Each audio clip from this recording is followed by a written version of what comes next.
vraiment pour ces interventions très complémentaires, et très complètes sur ce sujet. Donc c'est vraiment passionnant.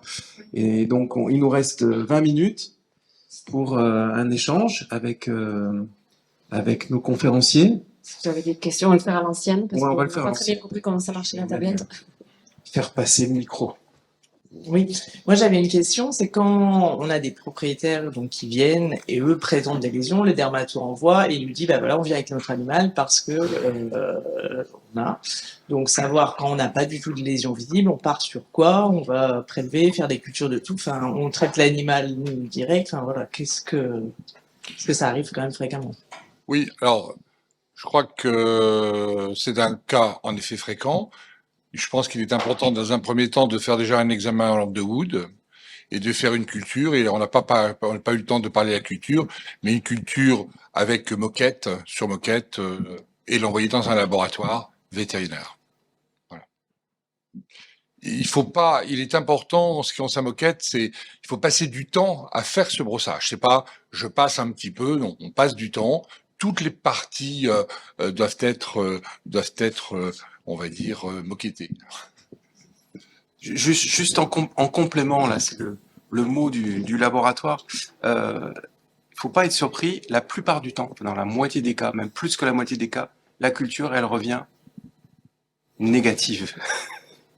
Non, non, mais voilà, il faut s'y attendre, hein. Enfin, il faut s'y attendre. En tout cas, il faut pas être déstabilisé par ça. Ouais. Pourquoi elle revient négative? Parce que le délai entre la contamination à partir de l'animal et le moment où, après être allé voir le dermatologue, être allé voir son vétérinaire, on fait le prélèvement, il se passe plusieurs semaines, si ce n'est plusieurs mois, donc on est vraiment décalé par rapport à l'événement contaminant. Et puis l'autre raison, c'est qu'en fait, quand on interroge bien les propriétaires, c'est que c'est pas forcément l'animal du foyer qui est l'animal contaminant. C'est un petit chaton qui a été caressé quelques jours avant, enfin une semaine avant l'apparition des lésions, ou c'est un chat d'amis, et puis voilà, il était plein de lésions. Enfin bon, voilà, on arrive parfois à retrouver. Mais en tout cas, enfin, il faut s'attendre quand même dans un nombre de cas qui est important à ce que la culture revienne négative. Je suis pas en train de vous dire qu'il faut pas le faire, hein, parce qu'elle revient quand même aussi parfois positive, hein, c'est important, hein, mais il faut pas être, enfin, en tout cas, il faut pas remettre en cause cette contamination animale parce que la culture revient négative. J'ai 12 000 questions, mais une qui m'interpelle, on a des assistantes qui peuvent présenter des lésions circinées. Souvent, rendez-vous dermato à Dijon, c'est 6 mois, en gros. Généraliste, on a toujours un peu peur que ça revienne avec des corticos. C'est pas toujours ça, mais enfin, quand une belle liaison ronde d'herpès circiné, franchement, ça fait envie de faire quelque chose. Nous, on a des urgences dermato, mais il y en a peut-être pas partout.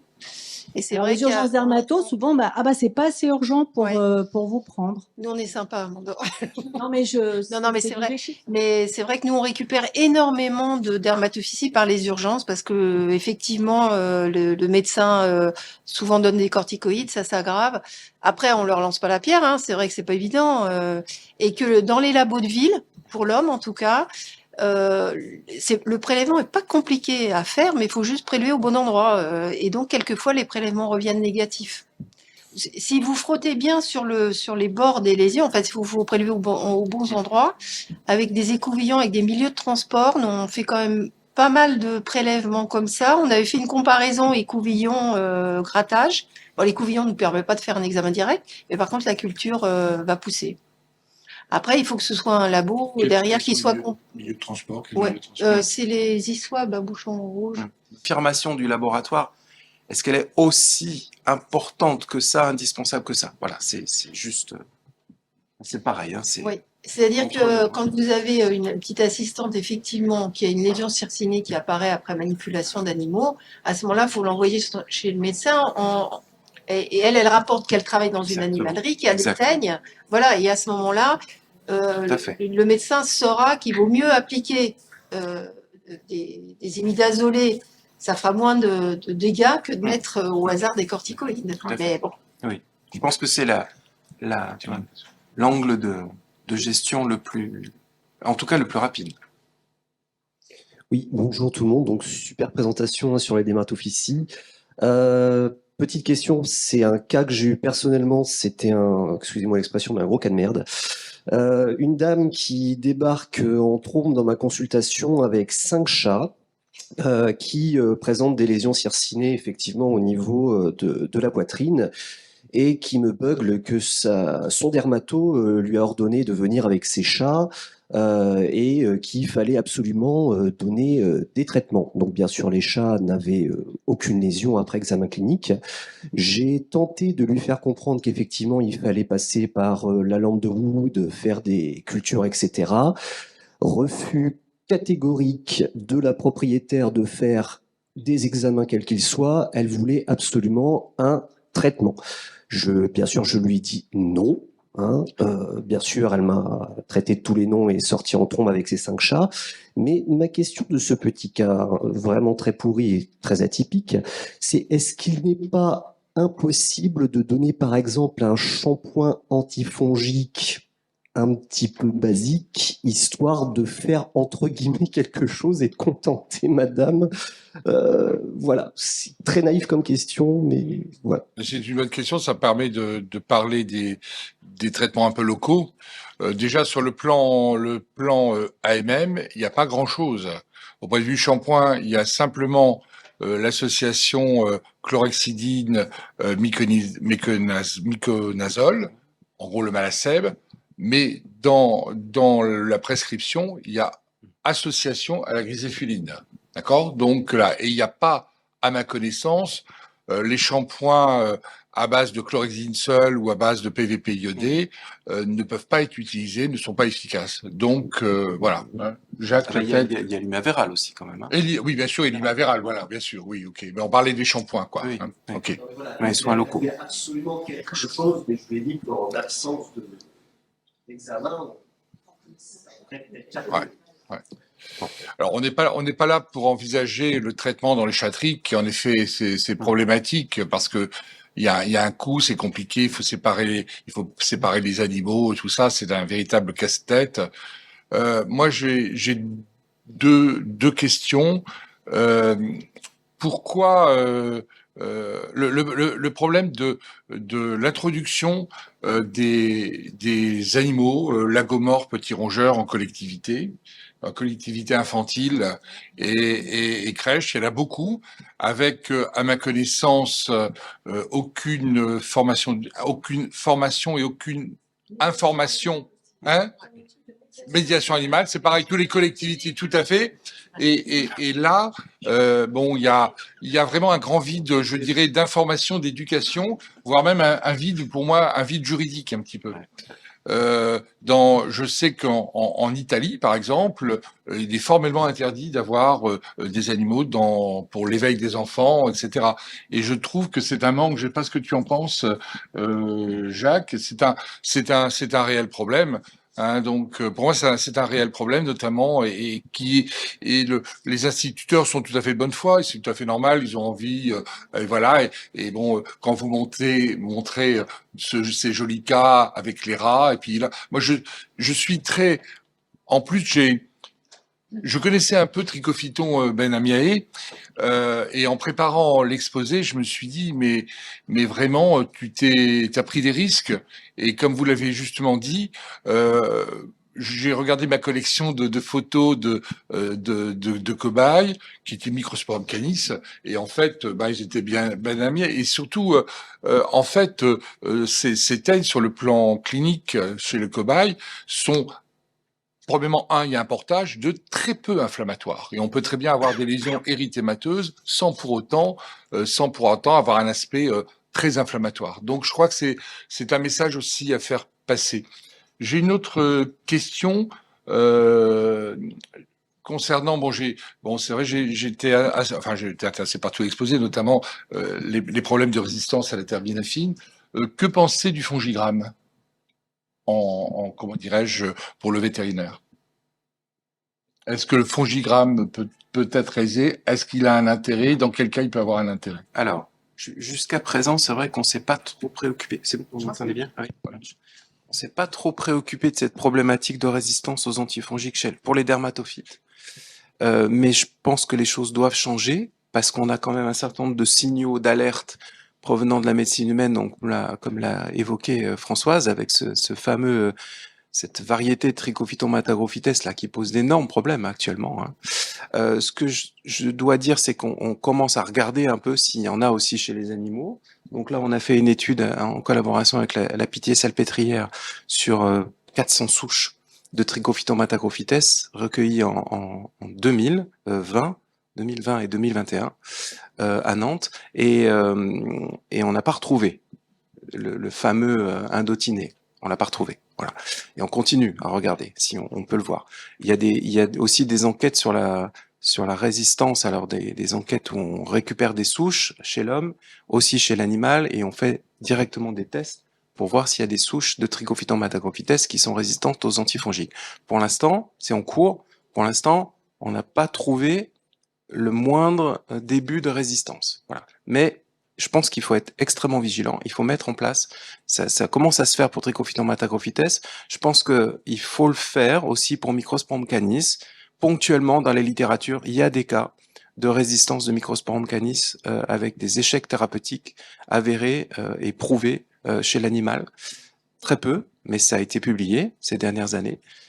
Pour l'instant, en France, on n'a pas d'informations, mais ça mériterait d'être mis en place. Donc, par exemple, grâce à, pourquoi pas, une collaboration avec le GEDAC, la VAC, de façon plus générale, d'avoir la possibilité de mettre en place un réseau de surveillance. Parce que, franchement, je pense que c'est quelque chose qui nous pend au nez, cette résistance des dermatophytes. Donc voilà, vigilance.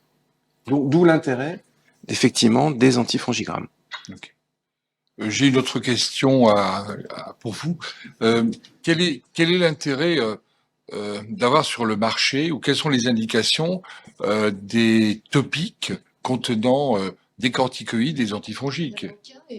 Voilà, c'est ça. Et donc c'est même à part le fait de révéler, voilà.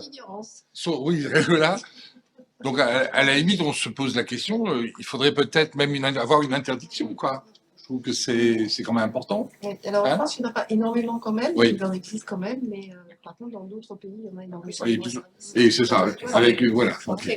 Voilà. Automédication. Cathy, il y avait... Moi, j'avais une question puisqu'on est sur les traitements. Je voulais savoir, aujourd'hui en vétérinaire, il y a une place assez importante, si je dis pas de bêtises, des traitements d'environnement pour éviter la recontamination des animaux au-delà de la résistance à proprement parler. Qu'est-ce que aujourd'hui vous pouvez préconiser d'utiliser en traitement d'environnement quand c'est chez des particuliers, quoi, quand c'est pas des chatteries? Et même question finalement pour les dermatophysies humaines. Est-ce que en termes de gestion après à domicile, il y a des recommandations particulières de traitement d'environnement au niveau de... Alors, en pathologie humaine, je peux vous répondre. Allez-y, je vous en prie. Nous, on recommande en fait, Micro. pardon. Nous, on recommande bien sûr, quand les patients ont une atteinte avec des dermatophytes, de décontaminer. Comme c'est un champignon anthropophile, donc la plupart du temps c'est au niveau des pieds, donc de décontaminer les tapis de bain, les serviettes de toilette, les chaussures, les chaussons, etc. Souvent des gens qui vont à la piscine, et donc faut faire attention, bien sécher les pieds. Bon, voilà. Quand c'est une origine animale, on ne sait pas. Donc on dit de bien tout aspirer et on renvoie au veto parce que à un moment on utilisait des bougies, je ne sais quoi, voilà. Alors, oui, attends, tu complètes ou je... Vas-y, Eric. Non, mais apparemment, il y avait...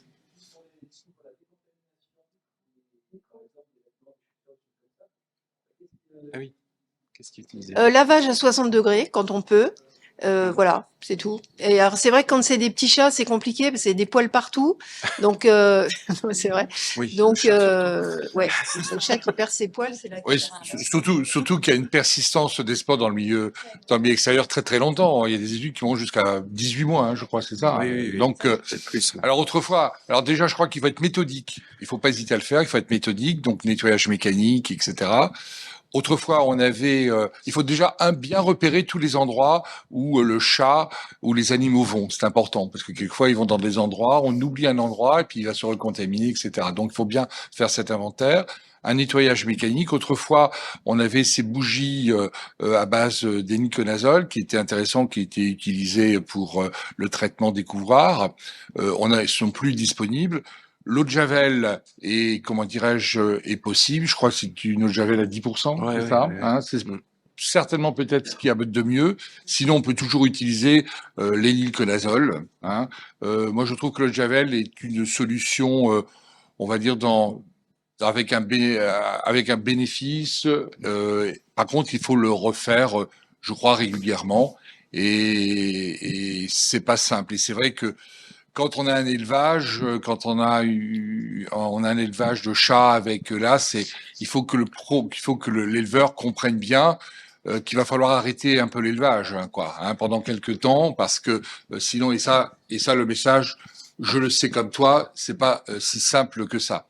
Concernant l'utilisation des antifongiques systémiques chez le chat, il faut bien se dire que la griséphiline est contre-indiquée chez les chats qui sont FIV positifs, et donc surtout quand vous avez un chat qui présente une taille, moi personnellement, un chat qui présente une dermatophysie, même si elle est localisée, moi je ne sais pas trop ce que c'est qu'une dermatophysie localisée, il y a systématiquement un dépistage des rétroviroses. D'autant plus important que la griséphiline est complètement contre-indiquée sur des chats FIV positifs, responsables de troubles hématologiques et d'aplasie médulaire. Donc ça, je pense que c'est important à considérer. Il faut savoir aussi bien respecter les RCP. Hein, concernant le kétoconazole, il n'est pas utilisable chez le chat. Hein, ça, c'est important à préciser. Les contre-indications, c'est aussi les insuffisances hépatiques qui ne sont pas si rares que ça. Et dans un autre domaine de la mycologie, à savoir les levuroses, notamment dans la dermatite atopique du chien, sur lequel il est fréquent d'avoir des proliférations de Malassezia, il est important toujours de faire un bilan biochimique avant la prescription du kétoconazole, et je dirais même quel que soit l'âge de l'animal. Il faut, je crois, être particulièrement prudent. Voilà. Ouais, très bien, oui. Juste un complément sur la décontamination de l'environnement. Il faut bien distinguer deux situations, hein. La situation des particuliers avec un ou deux chats et la situation des élevages.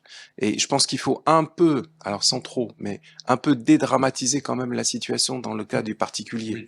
Parce que, bon, voilà, je sais que ça fait l'objet de polémiques il y a quelques années, mais bon, voilà, il faut pas non plus affoler trop les gens. En plus, il y a quand même cette tendance actuelle, parce qu'on le ressent tous, hein, de limiter l'utilisation de produits chimiques dans les maisons, dans les appartements. Enfin, donc, franchement, pour un propriétaire de chat qui a un problème de teigne avec un ou éventuellement deux animaux dans la maison, si on lui dit de passer l'aspirateur beaucoup plus fréquemment que d'habitude, vraiment essayer de cibler tous les endroits où le chat peut se poser, et puis ensuite proscrire bien sûr que le chat aille sur le lit, voire dans le lit, puisque donc là c'était voilà, là c'est le summum. Bon, associé au passage de tout ce qui est tissu à la machine, hein, la machine à laver, avec une petite astuce. Alors ça, c'est Karen Moriello qui régulièrement dans ses présentations le redit. Alors je le rappelle, qui est de pas trop charger la machine à laver, de façon à ce qu'il y ait un maximum d'agitation, je vais dire, hein, pour décrocher littéralement les petits morceaux de poils qui peuvent être porteurs d'arthroconidie. Voilà, c'est les petites astuces qui suffisent pour vraiment avoir une décontamination, sans doute pas parfaite, mais une décontamination suffisante de l'environnement, sans passer par des produits chimiques. Voilà. Et si je peux rajouter, Jacques, nous, ce qu'on leur dit aussi, c'est parce que les enfants ont des doudous, mais les animaux aussi. Ouais. Donc, de ne pas oublier les doudous qui trimballent partout avec les poils contaminés. Je partage vraiment la vie de Jacques concernant. Il faut pas affoler parce que ça va se finir par quoi? Ça va se finir par un abandon, hein, de l'animal. On n'est pas là pour ça, donc il faut pas affoler. Il faut éduquer et un chat qui présente une dermatophysie, un bon nettoyage mécanique, un repérage et un nettoyage après à l'eau de javel une fois, et puis à surveiller, et puis surtout interdire le chat les accès dans les lits, de prendre les chats à bras, hein, parce que voilà, c'est important. Voilà. Oui, Alors, bonjour. Voilà, nous on est vétérinaire de refuge, donc forcément la teigne c'est notre quotidien, que ça soit chez les cochons d'Inde ou chez les chats, chez les chiens plus rarement. On a eu deux cas que j'aimerais bien avoir votre avis là-dessus. Donc le premier, on a eu un abandon de 12 cochons d'Inde. Parmi ces cochons d'Inde, ils ont été placés en famille d'accueil en attente des adoptions. Faut bien se dire que nous, la majorité des cochons d'Inde, ils sont adoptés par des familles avec enfants. Donc forcément, si on limite en fait l'adoption avec des familles avec enfants, ben en fait on n'a plus d'adoption.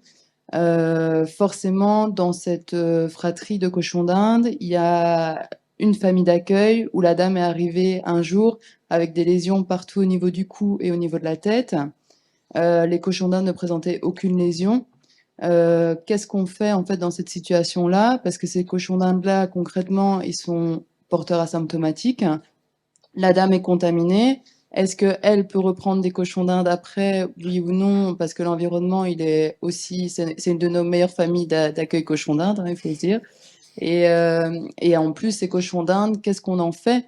En sachant que dans les refuges, on a aussi l'aspect financier qui est limité. Donc, ça veut dire au niveau examen complémentaire, on peut pas non plus commencer, parce que la teigne chez le cochon d'Inde, je veux dire, à la Wood, je sais, négatif. c'est négatif.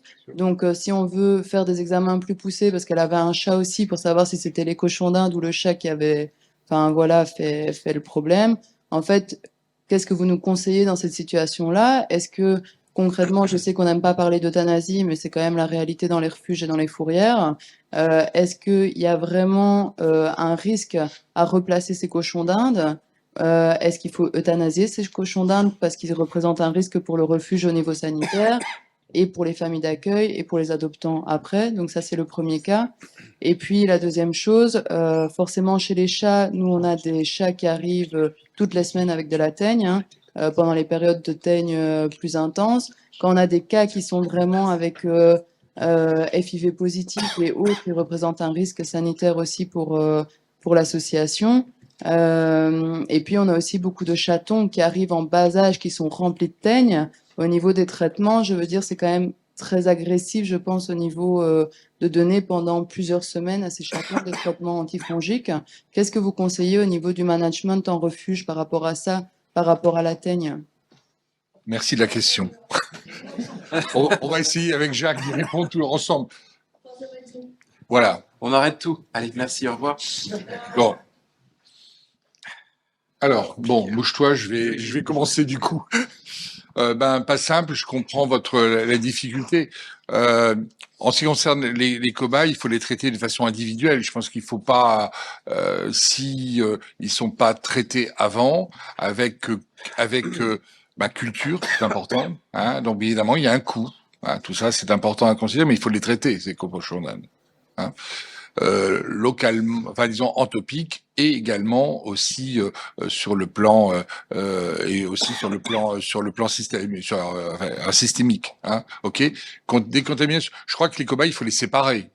Hein, les laisser ensemble. Je partage. Je suis pas tout à fait d'accord avec ça. Hein. Concernant les chats, hélas, les chats qui sont FIV positifs, ils deviendront pour moi porteurs chroniques. Hein, on arrivera, pour moi, pratiquement jamais, on va dire jamais, pas jamais, mais ils sont porteurs et resteront sans doute porteurs dans un pourcentage très très très important. Donc peut-être peut se poser le cas de l'euthanasie, ne serait-ce que pour éviter les contaminations humaines, éviter aussi les contaminations, aggraver la situation de contamination au niveau de l'environnement, du chenil, enfin du refuge, quoi. Hein. Oui, je suis d'accord. Hein. Enfin, en tout cas, la culture. Franchement, hein, je comprends qu'il y a des limites financières, mais il faut c'est identifier ces animaux et avant qu'ils soient placés, il faut vraiment avoir la preuve d'une culture négative. D'accord, il y a plusieurs animaux, on peut faire une culture groupée d'ailleurs, hein, on peut faire, ils sont sans signe clinique, on peut passer la moquette sur plusieurs animaux, hein. Une seule moquette, ça réduit les coûts, hein. Mais oui, bah, bon, oui, ouais, non, mais d'accord, ok, mais bon, de toute façon, ils vivent ensemble, donc si tu veux, tu vois. Donc on peut faire une sorte de moquette de groupe. Bon. Mais c'est indispensable, et la culture, c'est le seul moyen de connaître leur statut. C'est le seul moyen. Et en tout cas, enfin, franchement, avant de les placer, il faudrait vraiment avoir cette confirmation de culture négative. Moi, je vois pas d'autre solution. Ce qu'il faudrait même aussi, avant qu'ils arrivent parce qu'ils viennent d'où ces cobayes là? Ils sont des abandons, ouais. Ah oui, c'est ça. Idéalement, vous avez quand même des procédures de quarantaine quand même avant de, non? Alors, le Ça, problème, c'est qu'on est limité en place. Eh oui. Donc, forcément, cet été, ça a été un peu catastrophique, le nombre d'abandons, que ce soit en chien, en chat, Ouais. en nac. On s'est retrouvé avec, je veux dire, une dizaine de lapins et une vingtaine de cochons d'Inde en l'espace de 2 semaines, ce qui fait que Ouais. voilà, et quand c'est des abandons qui sont déguisés, parce que bizarrement, cette année, il y a énormément de lapins et de cochons d'Inde qui ont été trouvés dans la nature avec leur cage et voilà. C'est post-Covid, ça. Ah, non. Voilà, c'est sûrement. Et donc, le problème, nous, quand les cochons d'Inde, ils arrivent ensemble, bien sûr, on sépare les mâles et les femelles. Et alors, on les met dans des cages séparées en fonction de la provenance. Mais c'est vrai que nous, on peut pas les garder sur site, donc on les envoie très rapidement en famille d'accueil au bout du délai fourrière. Ouais. Et concrètement, l'adoption d'un cochon d'Inde est à 15 euros. Non, c'est combien? Ouais, 15 euros au refuge. Faut bien se dire que les tests vont coûter plus cher que le cochon d'Inde de base, quoi. Alors on essaye d'aider, mais il faut bien se rendre compte qu'à un moment, c'est... Ben, bien sûr, Bien sûr. bien sûr. Ouais. Mais là, bon, Je crois que, enfin ça, je fais une remarque générale. Ouais. Je crois que la population ne se rend pas compte que l'on fait de la médecine solidaire au quotidien. Voilà. Et donc je dis que je vous félicite et on sait que c'est loin d'être évident. Et je sais Il faut bien se rendre compte que déjà dans les 15 euros, on les stérilise. bien sûr. Donc, il faut bien vous dire que 15 euros avec stérilisation, c'est rien du tout. Ouais. Est-ce que vous avez une idée, parce que là, on a vu les chiffres au niveau de 69%. En refuge, vous avez une idée de combien de cochons d'Inde sont porteurs au niveau asymptomatique ou pas du tout? Bah, les études sont assez différentes. Ça va de 10% à 60%, quoi. Ouais. Hein, voilà. Il y a quelques années, j'avais fait faire un mémoire dans le cadre du CES de dermatologie en animalerie et on arrivait à 35%. Alors c'est sur les lots qui arrivaient. On arrivait à 35% de positives concernant. Alors chez le cobaye à l'époque, il y avait beaucoup de Microsporum canis, mais il y a grande chance que ces Microsporum canis étaient en fait des trichophyton benamiers. Et chez les rats et souris, on dépassait les 90% dans cette animalerie. C'est une animalerie qui était en région marseillaise. Hein, donc là aussi, on a un message c'est vrai que ces nouveaux animaux de compagnie, les propriétaires ne sont pas conscients et il y a toute une éducation à avoir auprès de ces propriétaires. Disons attention. Alors attention, ces animaux peuvent entraîner des contaminations, quoi. Il y a ça. Il y a aussi chez le cobaye, il y a aussi des cas de contamination avec des Galatrix acarus qui sont loin d'être négligeables. Quand ma fille était petite, on avait à la maison le week-end, comme tout le monde, comme bon parent, le cobaye. Je comprenais pas pourquoi ma fille avait régulièrement des petits boutons. J'ai compris pourquoi. Hein. Et en fait, le lundi matin, en rapportant les cages sur une classe de 22 enfants, il y en avait 14 qui présentaient, comment dirais-je, une Galatrix acarus, quoi. Hein. Okay. Dernière. Des petites questions à répondre peut-être par oui ou par non. Premièrement, sur la contamination homme-animal ou interanimal, c'est-à-dire est-ce que deux chiens peuvent se contaminés avec un Trichophyton matagrophytes. Enfin, dans mon expérience, j'ai jamais vu, mais est-ce que c'est possible? Est-ce qu'il faut les isoler surtout sur les chiens de chasse? Est-ce qu'il y a déjà eu des contaminations Trichophyton, homme, chien? Voilà, parce que j'ai un cas, des réponses brèves peut-être, je sais pas. En théorie, de ce qu'on sait, non, mais Toujours possible. c'est toujours possible, oui. Quelquefois, on voit des choses, on se dit, c'est écrit dans les bouquins que non, mais finalement, Donc, faudrait le signaler, ça. Ouais. Ouais. C'est vrai qu'on vous le signale quand on a. Dans la littérature, il y a quelques cas décrits de D'accord. contamination avec Trichophyton rubrum de chiens. Rebrom. De chiens. Rubrum. Ah oui. Rubrum. Ma deuxième question, c'était pour vous. Enfin, les tests PCR chez nous se développent beaucoup dans plein d'indications. Donc, est-ce que vous les utilisez? Puisque j'entendais parler de difficultés d'identification. alors, on les utilise pas encore. Déjà, c'est très limité. En fait, il y en a certains qui sont limités à une matrice, à savoir les ongles. C'est quand même pas, voilà, c'est un peu limité quand même.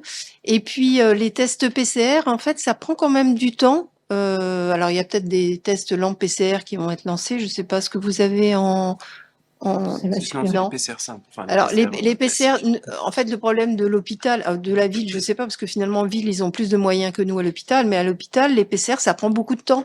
Et en fait, et ça coûte cher. Donc, versus une culture qui, nous, quand même, pousse relativement souvent, quand même. Voilà. Pour l'instant, on a décidé de pas de faire de PCR sur les prélèvements, d'autant plus que les PCR qui existent ne ciblent pas tous les dermatophytes, bien sûr, et ne ciblent pas les moisissures et les levures. Et quand il s'agit d'onyxis, en fait, il y a des onyxis à candida ou des onyxis à moisissure qu'il va falloir traiter, et y compris certaines moisissures qu'on sait être toujours pathogènes. Donc, pour l'instant, il y a une étude qui va être menée à Rennes, mais pour l'instant, nous, on les utilise pas. Trop cher, trop chronophage. Merci. Puis, une petite question pour Eric après. Sur les périonyxis ou les tailles très localisées à champignons, à dermatophytes telluriques, la petite bougnasse sur le nez du chien de chasse et le périonyxis, tu as dit que tu faisais tout le temps un traitement systémique. Est-ce que même dans ces cas-là, tu fais un traitement systémique? Je pense que ça pourrait être le cas où on pourrait ne se contenter peut-être que d'un traitement local, pour moi.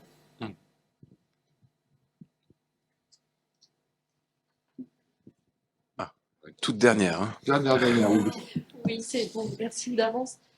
Par rapport au coût du traitement, notamment à l'itraconazole, quand on a malheureusement un chat qui est touché, on sait très très bien que ses propriétaires n'auront jamais le budget pour mener un traitement à bien et pendant suffisamment longtemps. Est-ce que du coup, en donnant une ordonnance, c'est du public de dispensaire, de toute façon on ne délivre aucun médicament, on donne des ordonnances et vont en pharmacie. Est-ce que du coup on est potentiellement responsable de l'apparition de résistance ultérieure si le traitement à l'itraconazole n'est pas fait suffisamment longtemps? Est-ce que vous avez des données là-dessus? Pas de données. Non. Parce qu'on sait qu'on est lâche dans la nature avec ce qu'il faudrait faire, mais qui ne sera jamais fait. Très bien. Merci à tous.